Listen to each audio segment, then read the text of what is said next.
My name is Laura Bond, and I am the director of the Arts and Ideas program and chair of the drama department. And on behalf of the various programs and departments that have sponsored this event and the university as a whole, I would like to welcome you to our panel discussion this afternoon.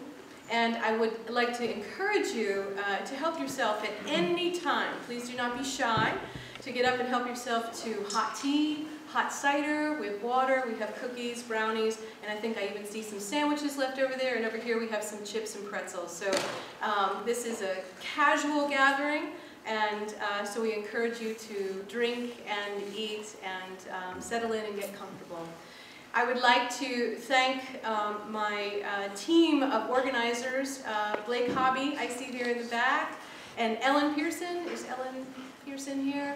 She'll probably be coming soon. And then Ann Slatton, who's standing there behind the camera. We're a faculty of 4 who have organized a number of the events occurring today and tomorrow. And I'll give you an idea of our, how we're going to be organizing this event in just a moment. I want to explain the cameras. The cameras are from our mass communication department, and faculty and students will be, and right now I see Ann there behind the cameras, will be videotaping the events of today as well. We're going to be starting off the event today.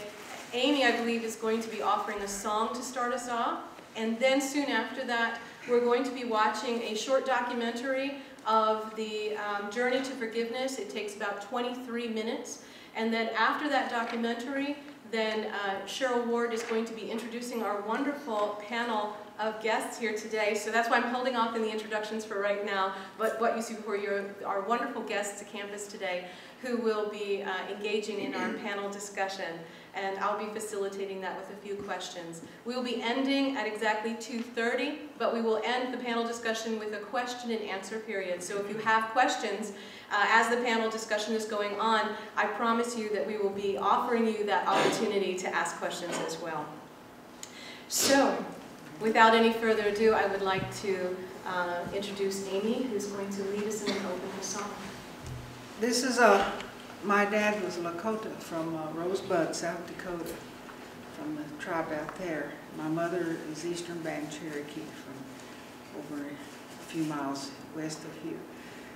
So I do some ceremonies that are Dad's people, and I also do Cherokee ceremonies. So I want to sing this song because it's going to bring up some emotional feelings, I think, among all of us for what we're going to present. And so I'm hoping that this song will help you to settle into a place that it'll make it easier for you to hear and to accept whatever it is that's being said and presented here on the film. And just be supportive of what we have made a commitment in our lives and in our community to do some healing around. And from what I understand in history, this kind of thing has happened to peoples all over the world. And maybe they were like us, didn't know how to begin to do some healing. And so we're new at this, but we are learning. So just close your eyes. And this is a song says thank you to the Creator, God, Unetanahi, and with our Dad's people, they have a pipe that they prayed through. And then we chose Ani is for health, mentally, emotionally, and physically, that this is what we're striving to, good health in all areas of our life.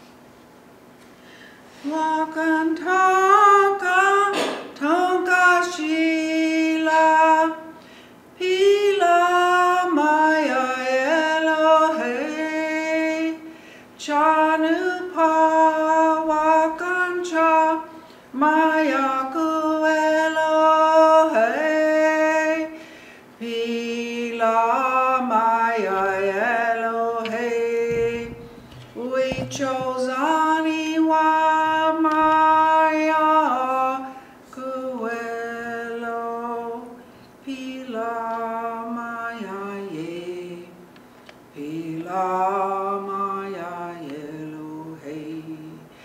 Chalupa wakancha maya Elohe Pila maya Elohe we chose Aniwa maya Elo Pila maya Pila maya Elohe ho. Thank you. My ancestors fled Europe because they were persecuted and came to this new continent, new country. And they didn't know how to heal. And so they became the persecutors.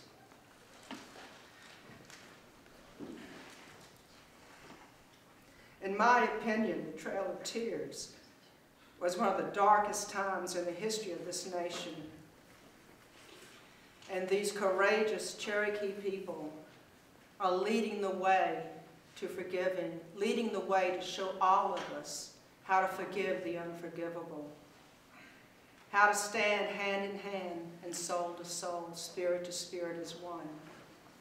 I'm so honored to know these people and to have been a part of this journey.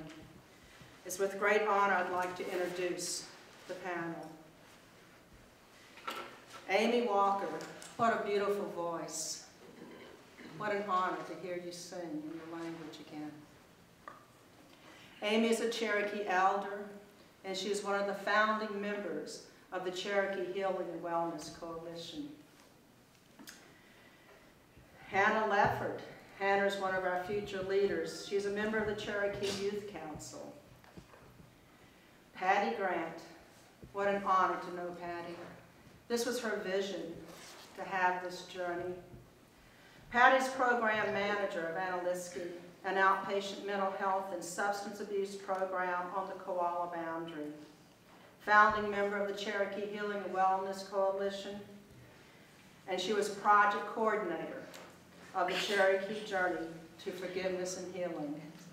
Thank you. Sky Canott. Oh, what authentic people I had the opportunity to travel with. Thank you for being you and for expressing yourself so beautifully. Sky is the Cherokee Youth Council Program Manager. The mission of the Youth Council is to bring back the valued voices of the youth that was the tradition in the days of the Cherokee Grand Council, and enable youth to serve their community and develop leadership skills. And she's doing a great job in her position. Kiana Crow, another one of our future leaders, is a member of the Cherokee Youth Council. And Craig White, a beautiful soul, speaks so truthfully. Craig is a staff member of the Center for Participatory Change, a nonprofit organization that supports grassroots groups working for racial and economic justice in Western Carolina. And I'm Cheryl Ward. I'm a volunteer on the Cherokee Healing and Wellness Coalition. And let me tell you, it was an honor to be a part of this, and I thank you. Please give a warm welcome to our panel members.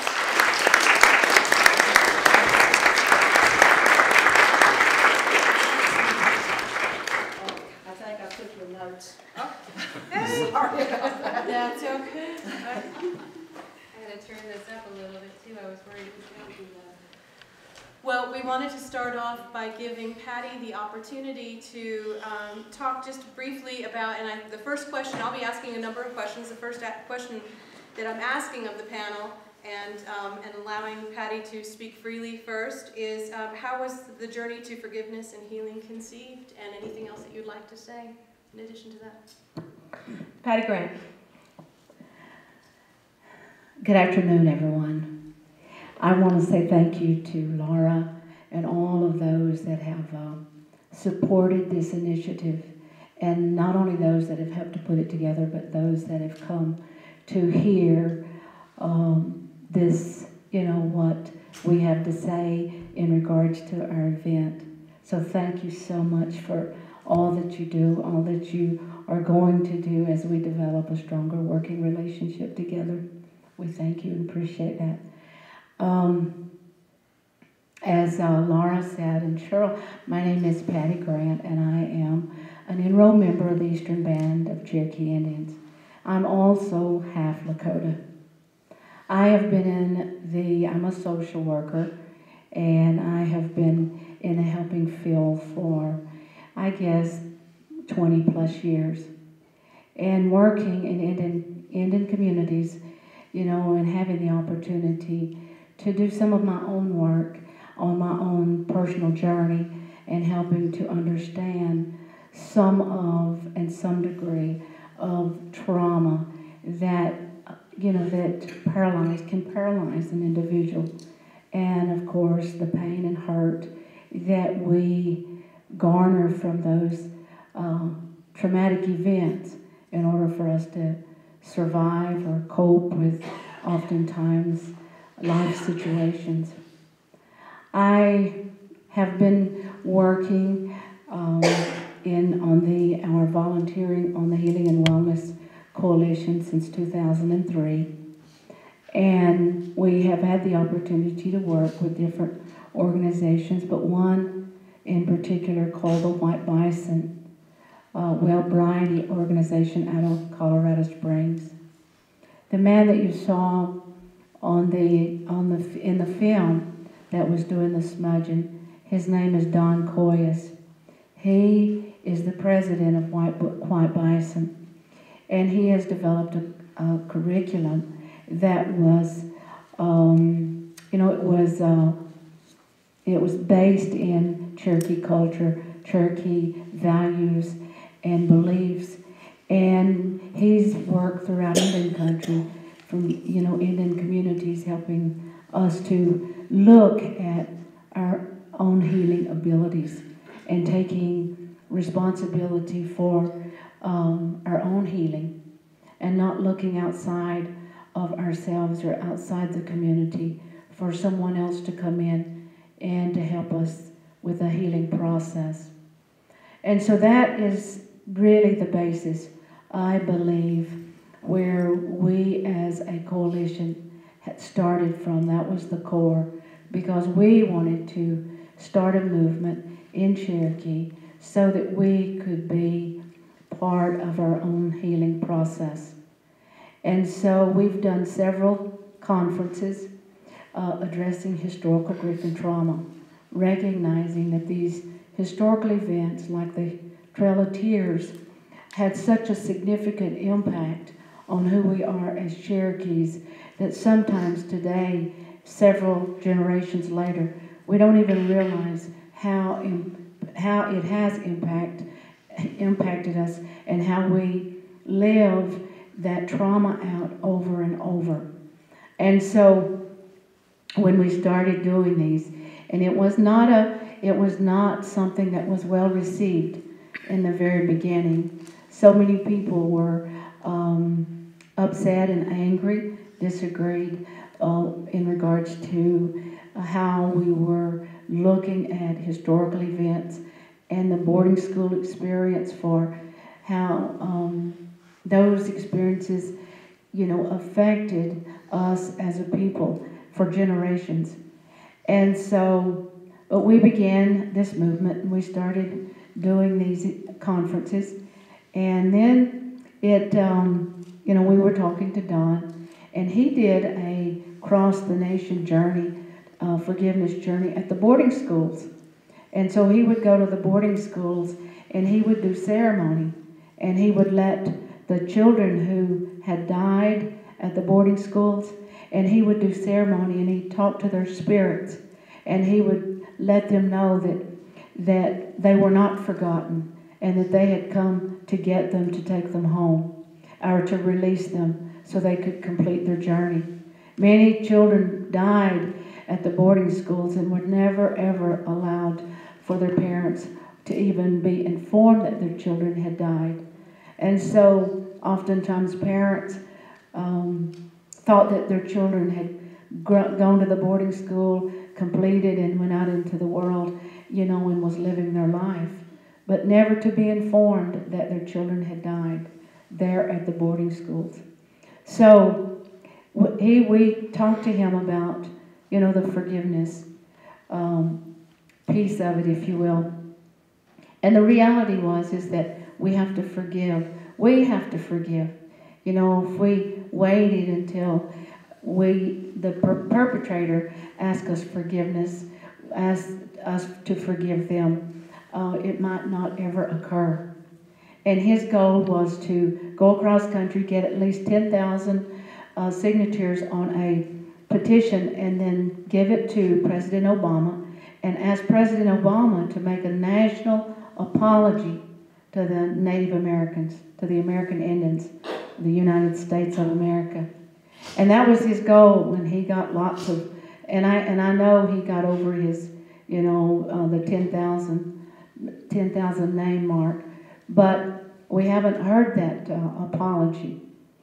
And the reality is that we recognize on the Healing and Wellness Coalition is the only reason that we're not able to soar as high as the Creator intended us to soar is because we are reluctant to forgive, no matter what or how the perpetrator or perpetrators, think.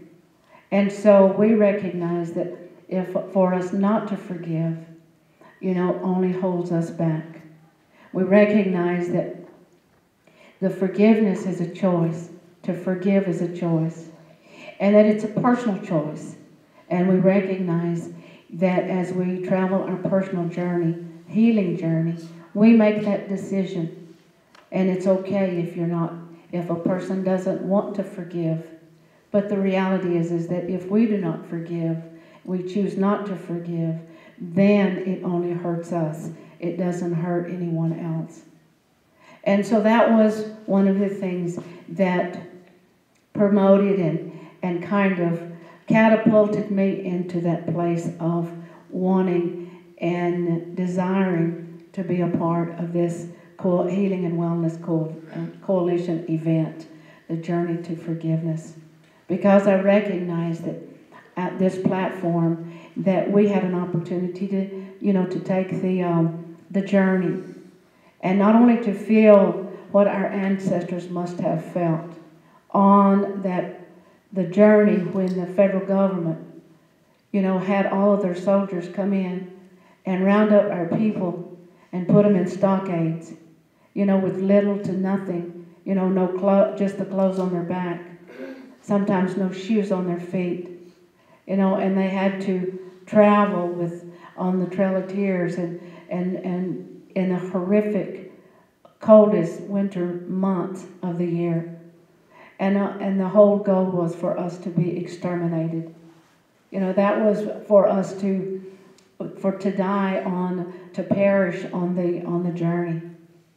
And so whenever, we believe, and some of us believe, that we carry our ancestors' pain. And when we would go on those sites and we could connect with what our ancestors must have felt, then we became, we just became overwhelmed with the pain and hurt that was just maybe that centrally located at that very place where they camped and what they must have been going through. But the overall light of this whole event for me was to recognize that the Cherokees are thriving in Oklahoma Territory, where our people were relocated.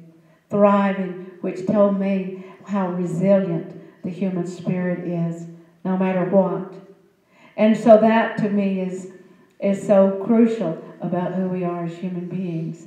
And so to be able to do that event and share in this experience with young people about the importance of forgiveness.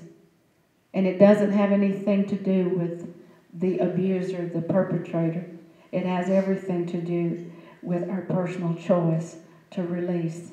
And it isn't something that we can talk about and get people to understand it.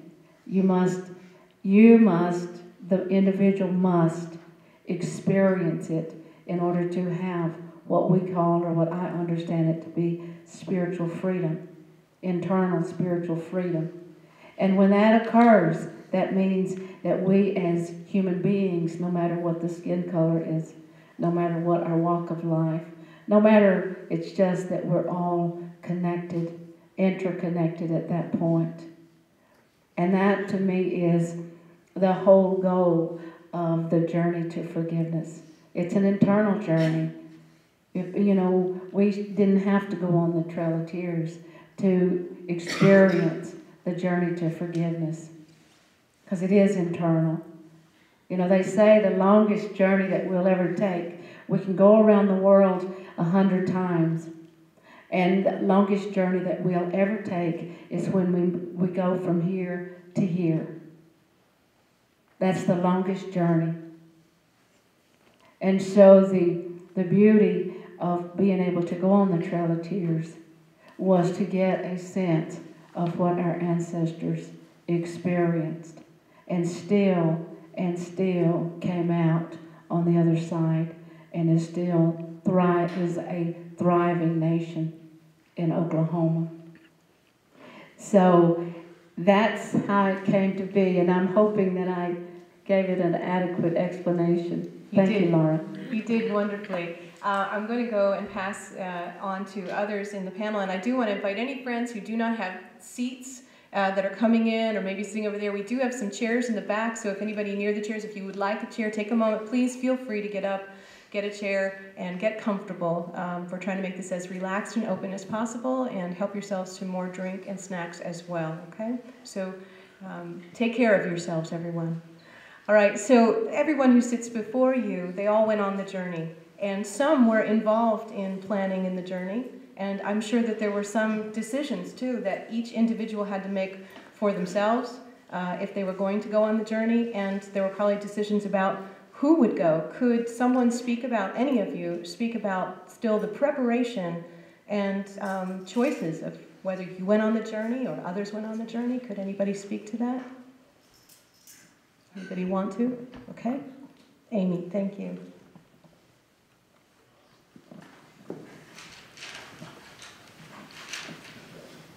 Amy Walker. My Cherokee name is Awi Egohin. Anikowi is Amy Walker from the Deer Clan. That's who my relationship would have been had I not had two names. I would know who my relatives were through my clan, and until the Europeans decided to make lists of all of the Cherokees before they removed them to the west, and so they gave them two names, and so that's how we go by two names now instead of by our clan. Some of our young people don't even know what their clan is, but it also, the Cherokees is matriarchal and matrilineal. And so this is, if an Indian man married a non-Indian woman and had children, the children don't have a clan because it has to go through the mother. So the decision that we made, first of all, was to raise money to pay for a bus. And so we were able to do that. And it was, at first, when we first began to raise money, there was a lot of discussion about how do we do this and how do we present this information out to the public so that people will be willing to donate to it. Because if it gets presented in certain ways, you know, people are really resistant to things that may get too close to their own hearts. And so, but then there are those who supported our journey in this, and so it had to come from a spiritual place in our decisions as well, and we did that. And so to me, this is who we are as a people. The educators talk about being right-brained and left-brained. Well, Native peoples of this whole continent, North, Central, and South America, came They lived, their whole culture was built upon their understanding from the right side of the brain. And so this is where we have to go to be able to connect spiritually. And so this is what we did, and we trusted that. And so we ended up with the money. Support came from a lot of different places, sometimes sort of unexpectedly from some places. But we wanted anybody to who wanted to go, of our people, enrolled members, for them to be able to go. So that's why we got the bus. And then the people who were on our coalition, those who could and wanted to go, was also welcomed, whether they were enrolled members or not. And so I believe that those who went got in touch with their own being. And I think the term human being is that if we can get into that place of becoming that human being that we were born into, this world would be a different place. It would be a place of peace and caring for one another and respect. To me, respect is the ultimate of love. If we can respect each other, then we are loving each other. And so this is what we wanted for our own people, first of all, those who wanted to go.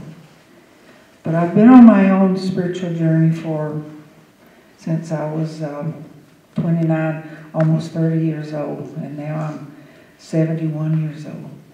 And so I've been on this journey for over 40 years of learning how to respect first myself and to honor myself, to be truthful to myself, in order that I can be honest and truthful to other people.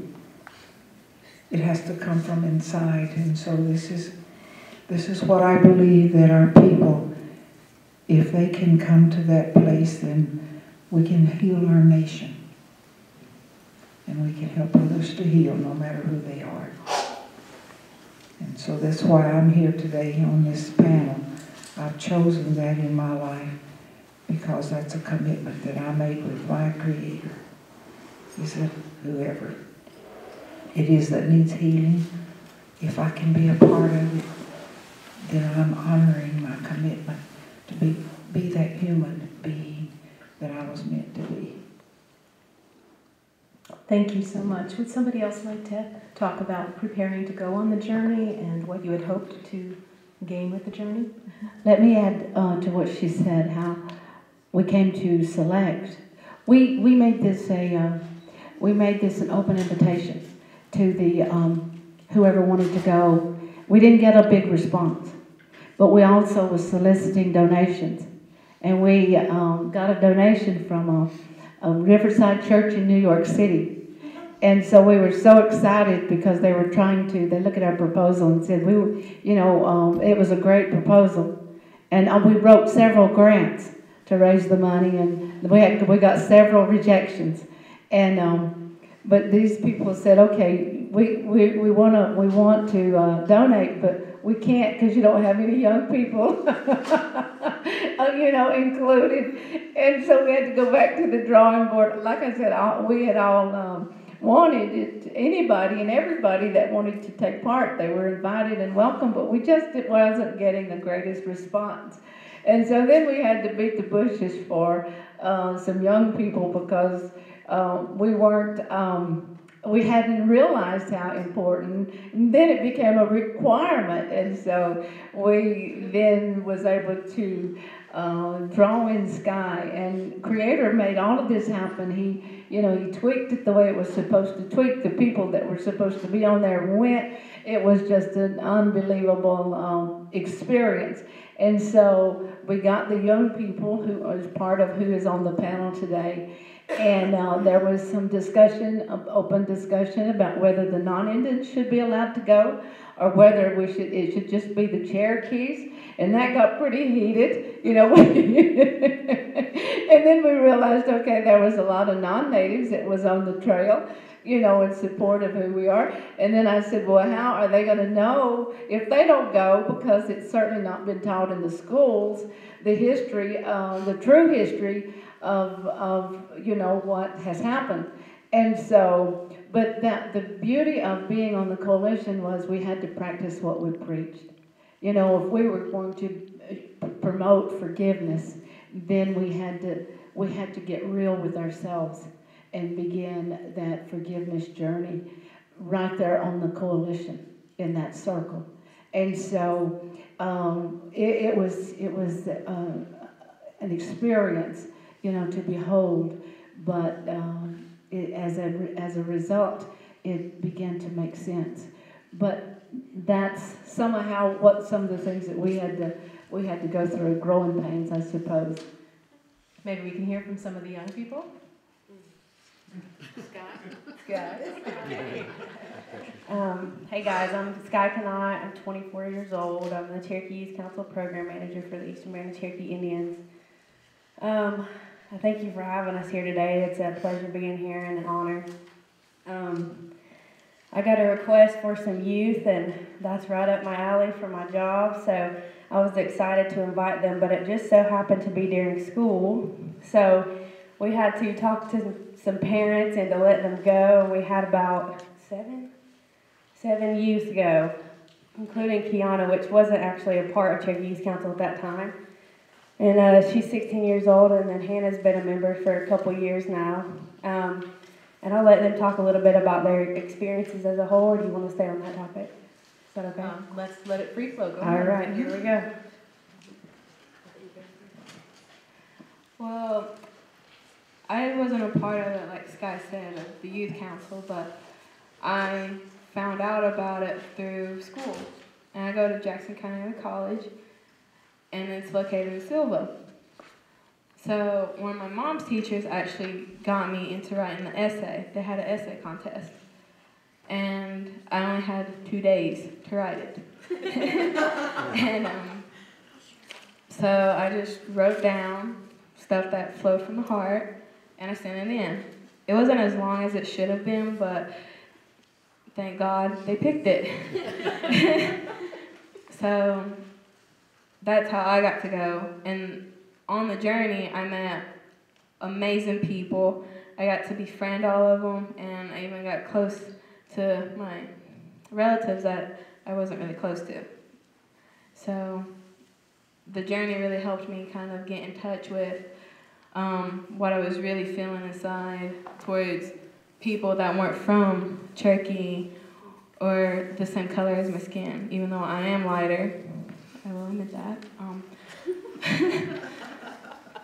But the trip just really brought everything into perspective on what I was feeling, what I was going through, and it really just helped me, and it helped everyone, I think. I'll just kind of go off of what she said. I'm young, and I just so happen to work with kids, and I have an awesome job, and it's one of the most rewarding jobs in the world. And when I first went on this, the first day we loaded the bus, I was like, what are all these white people here for? And, I mean, that was my first reaction, you know. I was like, you know, they thought this was for us. Like, what is this? That's the mindset that I was in, though. And, you know, going on that trip and going through the process and the ceremonies that we did together and hearing their stories as much as we were hearing our own really opened up our minds. And really, that's why you see me bawling my eyes out on that video, because I just couldn't take it. And then also, when we went to Tahlequah, where all of our people are, you know, and I've always wanted to go to Oklahoma. This was my first interaction with going to Oklahoma, meeting people out there. I seen like tons of people that look like my aunts and my uncles, and I was like, oh my gosh, you look just like my aunt. And you know, and then I sat there, or actually I stood there and I watched everybody in line as they were getting food. And then I seen some of my kids that were with us, and I just kind of watched them interact with everybody, and it really hit me all at once, like a ton of bricks to the chest. it was like, wow, these are our family too. Like, and we separate that in our minds for so long, and maybe you guys do too, to an extent. That Cherokees are from Oklahoma. No, we're all over. And there's 3 actual bands of us. Most people don't even know that. I didn't know that until I got to college. And I'm Cherokee. That's sad. You know what I'm saying? We don't know a lot about ourselves as well. That's why I'm so glad we got to go on this trip. And like I said on that video, saying the words Trail of Tears will never justify for what it actually is and what happened. And the stockades, it was pretty much a U.S. Holocaust for us. If I can put it in any kind of perspective for you, that's what it was to me. And seeing the museums and being in that place where they once stood, like where they at the Mississippi River, where there was 9,000 crossing, that's where most people died in the middle of winter, waiting because the river was froze. Most people don't know that. I didn't know that. And that's why, I'm so glad I can tell you guys that today. I can tell you tons of stuff about the Trail of Tears now. And it's great to know that. So the knowledge, the experience, the spirituality that came out of it, plus meeting all these people and open up your mind to, forgiving in general. We all know it's really hard to forgive in general today. It's really hard for me to forgive even today. But we can do that. And that was the point of this trip. And I was like, whoa, okay, it's all coming together.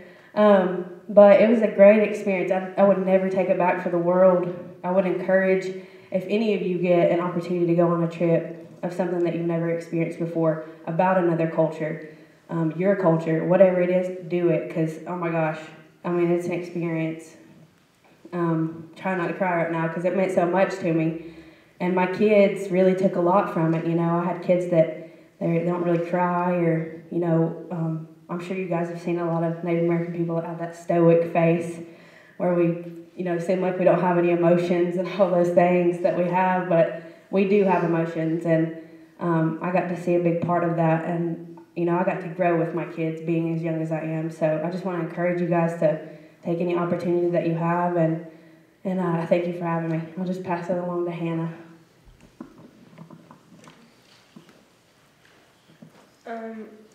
Like the others said, there were about 7 of us who went that were youth who...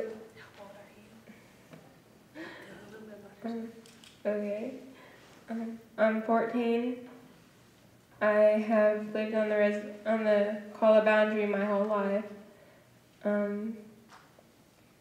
I actually just recently learned how to write my last name, my whole name in syllabary. And so I'm trying to get back into my culture as much as possible. I did have some of the perspective as some of the others did, but not as much, I don't believe, because most of my family is intermixed. And so I try and stay open-minded to others and their beliefs and who they really are, and not based upon stereotypes as much as possible. With the journey, it basically just taught me how we may feel like we did something wrong, but it's actually just intergenerational trauma that had impacted us, and we may not even know it.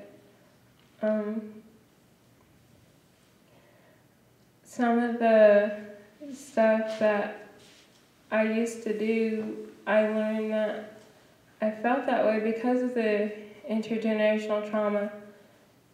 And because of this journey, it's helped me release most of that. There's not many people that actually consider what happened in the past and how that could affect you in the present. I met some people that I didn't even have a clue that they lived in the boundary or so close to me. On the journey, I learned that Kiana was my cousin. We didn't even know each other. And it was just an amazing experience. It's really, you can't explain it. You just have to go on it to know. Craig and Cheryl were two of the non-Cherokee. Maybe you could offer your perspective too, what it was like to prepare for the journey and go on the journey. Sure. So I'm Craig White. I'm the white guy on the panel. And I'm sitting here and I'm very, I'm remembering all the times when I came to some sort of panel or speech or presentation or cultural event. And it's odd to be sitting on this side on the panel, because I know that as somebody of European American descent, how we have, we see our own culture and our own heritage as natural and normal, and folks that are different than that are the other. And I know how it can land that these stories that you're hearing and seeing can sound romantic or exotic or tragic, but somehow it's somebody else's story. It's not your story. What I learned on the journey is that it's my story, right? The Trail of Tears is my story. It's my people's story. Just a quick question. Who has heard of the Trail of Tears before you came here today? Okay, good. I kind of figured that. Who has heard the name Griffith Rutherford? Anybody know who that is? Any historians? Okay. Griffith Rutherford was a North Carolina militia general during the Revolutionary War. And 2 months after the Declaration of Independence was signed, he gathered together 2,500 soldiers. And he didn't gather them together to protect North Carolina against the British. He gathered them to invade Cherokee territory. He assembled them in Old Fort, and they moved west through what's now Buncombe County all the way out to Murphy. And on the way, they burned hundreds of acres of crops. They burned 36 Cherokee villages. Most of the Cherokee got word of his coming and escaped, but those that were unwilling or unable to leave were either killed or enslaved, including women and children and elders. This was in 1776, 2 generations before the Trail of Tears. But that's how Western North Carolina came into European American hands, right? That's our history. That's what lets us sit here today, right? I own a 1/4 acre of land in West Asheville. I owe that to Griffith Rutherford, right? And I don't know who I am unless I know that that's part of my history. It really came home to me when we were in Missouri on the Star Ranch. We walked a section of the Trail of Tears, and when we stopped by a stream that the people may have crossed, and we did our ceremony there. And this is hard to talk about because it doesn't fit within the cultural worldview that I was raised in, right? My culture says that time is linear and that we're born and we walk through our lives and then we die. The people who are dead are gone. The people in the future are not here yet. It's also possible to view time as cyclical, and that our ancestors are literally still present here with us. The next 7 generations are literally still here with us already. I felt that on that riverbank in Missouri. I felt our circle, and then surrounding our circle were the ancestors, and not just the Cherokee ancestors, but the ancestors of the soldiers that forced them on the journey, the ancestors of the white people who might have offered food or blankets to the people along the way, and those that turned their backs and denied them any help. Right? Those are my people. And this whole history is rooted in what I can only describe as a lie.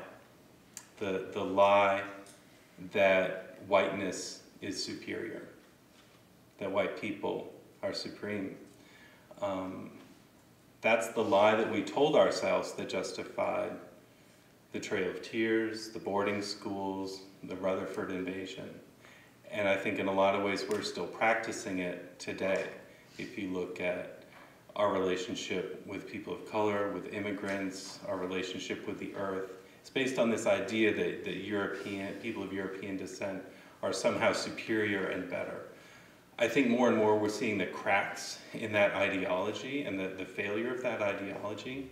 But I don't think we as white people can heal from that until we've really picked up our history and said, this is who we are, this is where we came from.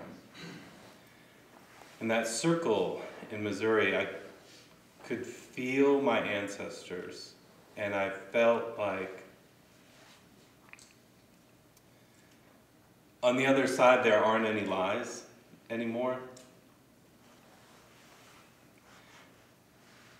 But those who are dead don't have a voice to give to that. And so those of us who are alive in this generation need to be the ones to tell the truth so that all of our people can heal. Thank you. Cheryl, did you want to speak about your experience? Thank you. I don't quite know where to begin. I think that I want to share one thing that struck me to the reality of what we were really experiencing. We were in a museum, and we were looking and reading about the history, the Cherokee history, the history of the Trail of Tears. And there was an unknown soldier, and they had his words up there. And he said that he had fought in wars. He'd seen hundreds of men being killed on the battlefield at one time, but he had never experienced anything as horrific as what we were doing now. That got me in touch big time with what my ancestors did. And I looked at the Cherokee people and I watched their authenticity. I watched them feel and experience and be willing to go to that right side and express what was going on. And as I got to that point of really feeling and expressing, guess who held me in their arms? It was my Cherokee friends that held me up. Children that looked at me in the eye and said, you know, when we started this journey, I hated white people. But I don't think I knew them like I do now. The Cherokee are leading the way for all of us to follow. I just can't express enough of how honored I was to be a part of this and how committed I am to telling the truth and sharing the truth as I know it. Because I certainly wasn't taught in my schools. It wasn't in my history books. The truth really wasn't. And I think that we really need to know that, because that's what's going to set us all free. We have to recognize. If we can recognize it, then we can let it go. Not to shame or blame, but to heal. The tears that were cried at this event were not tears only to express the pain and the sorrow, but they were healing tears so that the next 7 generations didn't have to experience this again. We can learn from this. We can stop the historical trauma. We have a right to do that. It's up to us. I also want to share that if any of you have not seen Patty's film that they have at this school when they recorded her talking about historical grief and trauma, then I really recommend that you get your hands on it and watch it, because she just touched on it today. And it's very informative. And thank you. Thank you, Cheryl. We're in our last 15 minutes, so I want to ask one more question, and then we're going to open it up to a question and answer with all of you, if you have some questions to ask in just a moment. So the question I just want to pose to the panelists and anybody who wants to speak on it, now that the journey is over, how has this impacted your lives, Cherokee, your community? Would anybody like to speak about that?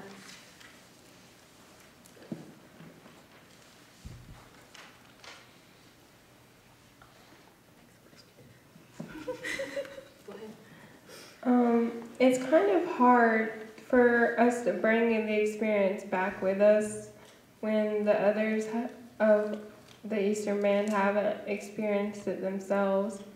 And it's hard to put in words what we experience. So what I've been doing is trying to encourage our youth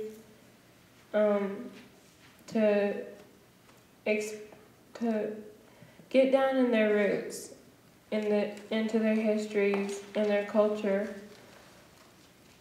Some of the kids at school were actually asking me if they were going to have another journey next year. And there's actually some already wanting to go.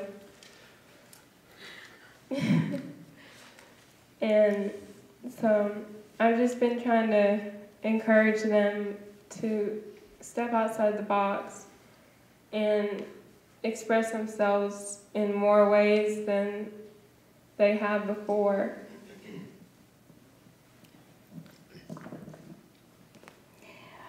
When we were on that trip, the young people that shared with such truth and such wisdom was so unbelievable. And for them to not have that continued support and encouragement only does them a disservice.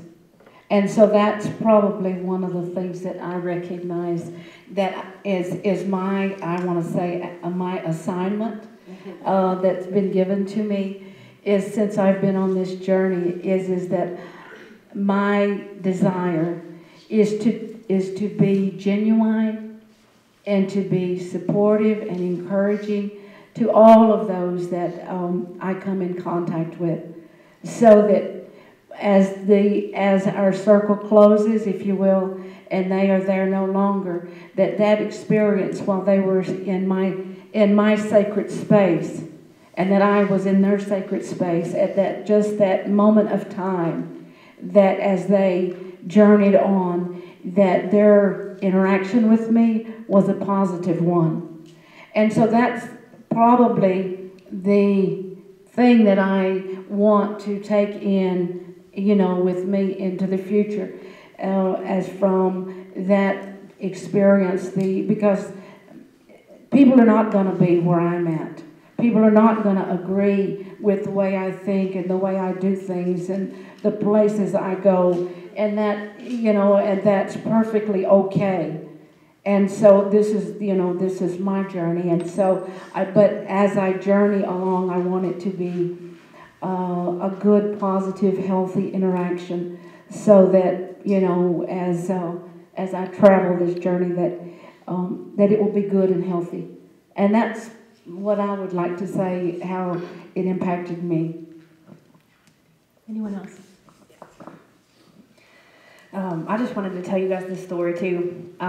We had 4 ceremonies. On our last ceremony, we came together, and this is the time where we let go, and we forgave, and we let go of all of those feelings. And this is in the very last ceremony, and I just remember these people, this class that came by, and they were sitting around us outside of our circle, and we're like, what are they doing, just staring at us, Yeah, there's like 15 students, and we were like, well, you can join the circle or not watch us at all, because it makes us uncomfortable. We feel like, experiments and everything else if you just sit there and stare at us.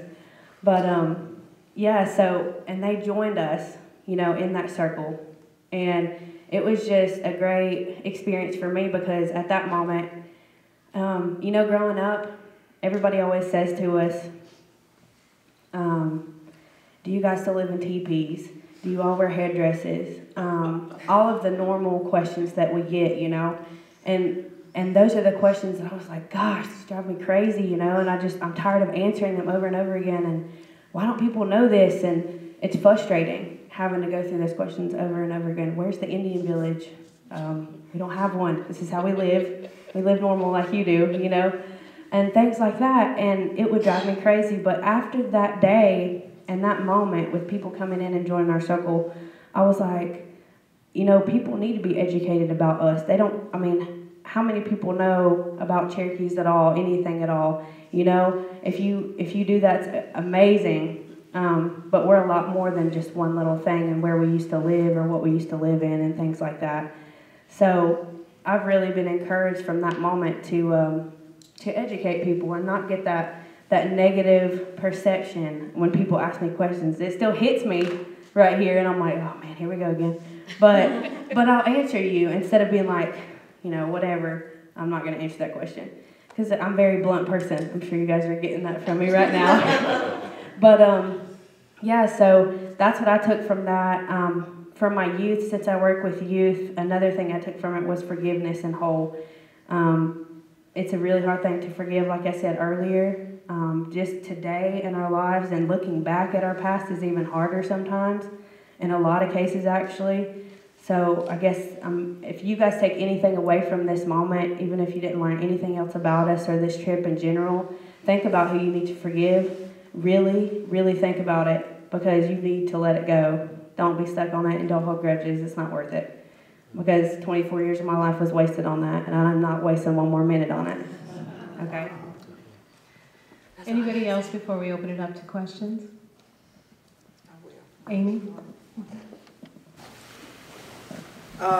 Some of you may think that Andrew Jackson was a great hero.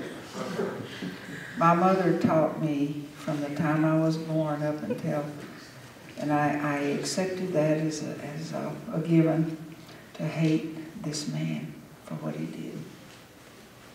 All she would have to do was to say, that's one white man that ought to have been born dead. And I carried that message until I was 68 years old. And I was up in Minnesota, and I decided that I'm not carrying this anymore. I'm not letting this individual control so much of my life. And there was probably 100, 150 Native Americans in the room, and it was Don Coyas had a conference up there, and it was Indians from all over the country.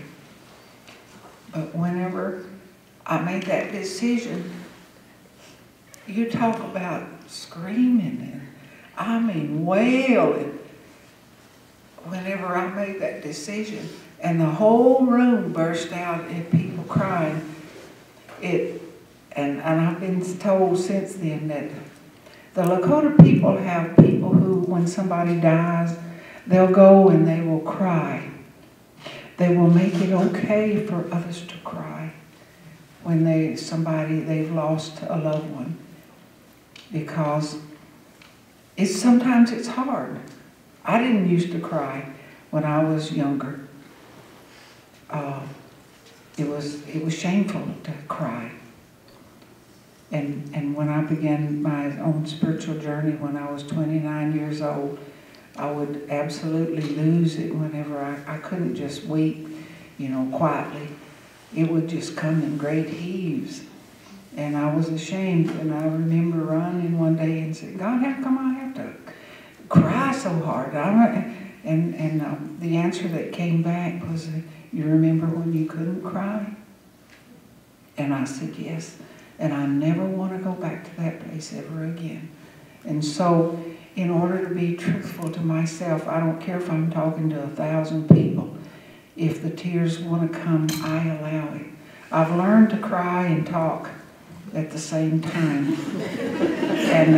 But that, in 08, I let go of that whole weight of dragging Andrew Jackson with me, inside of me. And it still, you see, it still affects me, because I still cry about it. I haven't totally been able to let go of the whole sordid anger, hate, or whatever emotion there is that's connected to Andrew Jackson. And I know a lot of Native peoples in Oklahoma that will not accept a $20 bill. They said, I will not have that man's picture even in my pocket. This is, and they vote Republican because he was a Democrat. And so it affects, why would a $20 bill with the man's picture on, he's dead, still affect us? But it happens to us. maybe some of our own parents did something when we were children that we carry that hurt inside of us. We have to let it go. That's what healing is about. And so, if I can forgive Andrew Jackson for what he did to so many Native peoples, surely I can forgive others who has done little things to me. But as an Indian woman, young child growing up and becoming a young woman, there's been a lot of things that's happened to me, such as rape and other things that I can now talk about. But I couldn't always do that. And so this is just a part of the tip of the iceberg that's happened to Native women, and is still happening all around the country today. A lot of crime against Native women is horrendous. And so we have to learn to forgive, and it works whenever we have that strength, that spiritual strength within each one of us. And so that's why I still talk and share this among my own people. But I'm sure that in this room there's probably a lot of people has been affected by some of the things I've just spoken about. And what's done is done, but we don't have to let it pull us down and hold us down in a place of feeling like we're less than. The Creator who gave me life loves me, and I am something special. There's nobody else like me. And so this is where I come from, and you can too. Thank you. Thank you, Amy. We have just enough time for maybe a few questions, and then as we began with song, we're going to end with song. In the back of the room, yes, your question. These inward manifestations of the Cherokee people are kind of like the ones who were survived the Holocaust, they're all the same. I was wondering if there's an outward manifestation, something expressed, something outward that Caucasian people can pick up on before the bus trip, something that's kind of common to the Cherokee people, that they express all these inward things outwardly that we would be able to pick up on, or is there none? Would anybody like to speak to that? Can you repeat the question? All of these inward manifestations of what happened to the Cherokee people, hiding emotion, denial, hate, repression of the things that happened, they're all common to people who those things happened to. Like the Jewish people in the Holocaust is the same. But what I want to know is, all this time in the past couple hundred years, is there some outward manifestation of all these things that happened to the Cherokee people, exhibited by the Cherokee people, that white people could pick up on? If I understand correctly, I think, in our common conversation, in dealing with Native Americans, those comments, and how they refer to non-Indians, that the trauma and and like Hannah said, the intergenerational trauma is passed from generation to generation. And so invariably it will be reflected in how we communicate or how we act towards non-natives. And how is that then? How is it? Oftentimes it's, with outward, distaste or outward remarks, and it's certain ways of talking to non-natives. And whenever natives go into the shopping and whenever they're being watched, continuously and treated as if they're going to steal something, that's how the Native Americans are seen and treated in non-native communities. And so it's mutual. It isn't just one way, and that's how we know that, like Craig says, we as minorities are seen as less than. And those things that the non-natives that say things about us who have the casino. We get a lot of information that comes to us about how we don't deserve to have a casino. We don't know how to appreciate it, or, you know, the stereotypical attitude is that we're all drunk Indians, you know, and, you know, the poverty that we've experienced, you know, from day one is oftentimes, Lyndon B. Johnson said that we are the forgotten people. You know, so we have never even been on the radar. President Obama is the only president that has done anything that is that has done things for the Native Americans. He's the only president that's put us on the radar. He's the only one that when he speaks, and when he spoke at Ground Zero, he said, I don't care if you're Native, African American, Asian, Latino, or Native American. You know, we're all part of this country.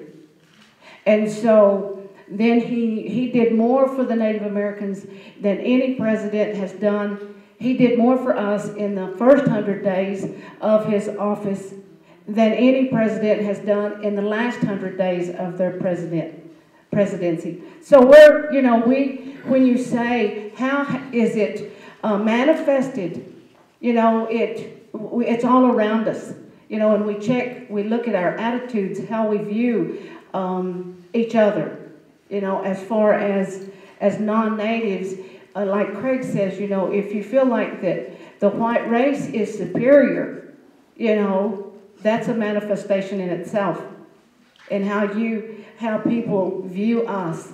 And then, you know, and then as far as the lie that we bought into, you know, from generations back, beginning in the boarding schools, that we were inferior. And so many of us natives bought into that lie. And we acted and lived as if it were a truth.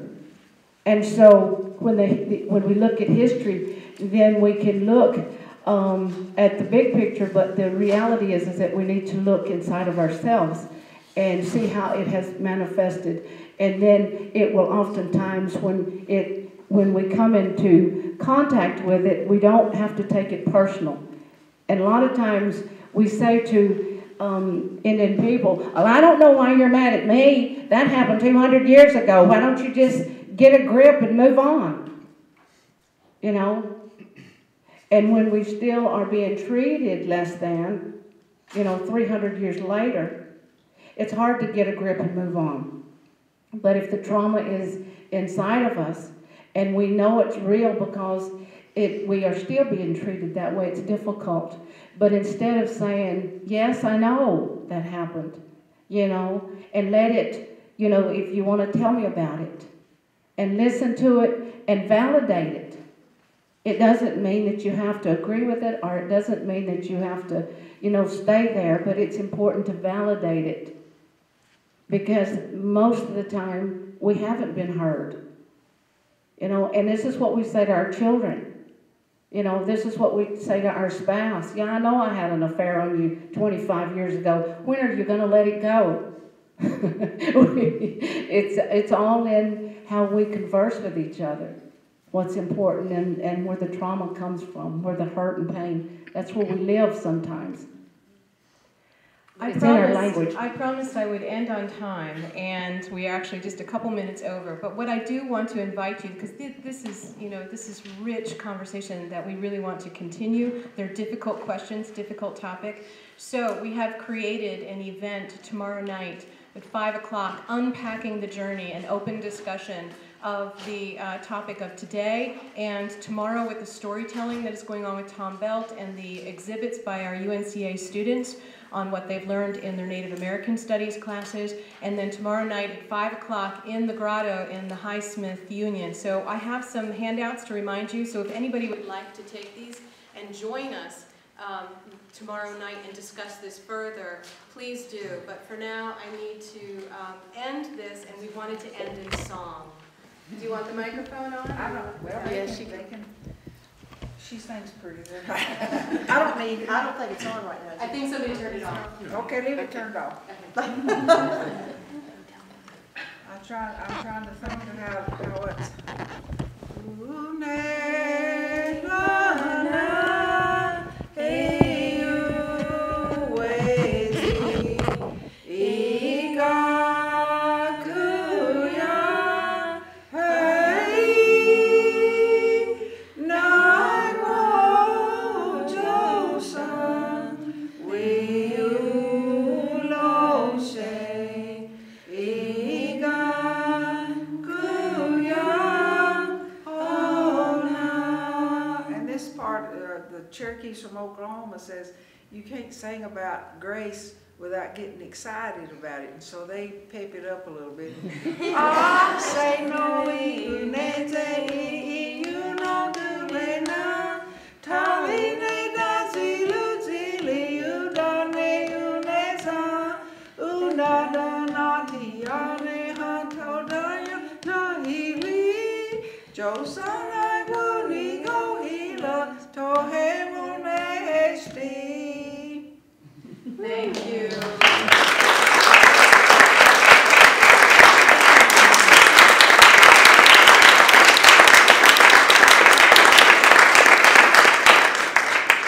Thank you all for coming and joining us today, and thanks so much to our guests for joining in and sharing with us. We are so grateful.